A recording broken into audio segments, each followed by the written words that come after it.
Itong location. Nandito po siya sa, itong akin po ay automatic transmission. Near sa driver side.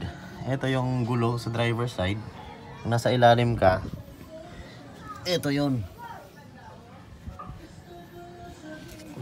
Masyado malapit.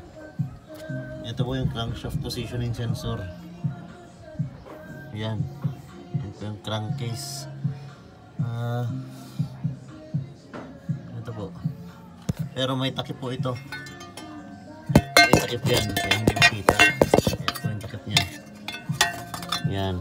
Nakatakip yan. Babakasin na po ito is dalawang 10mm.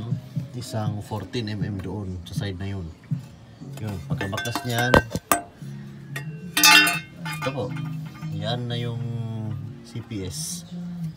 10mm dito na bolt. So babakasin lang itong wire connection dyan sa kanyang socket.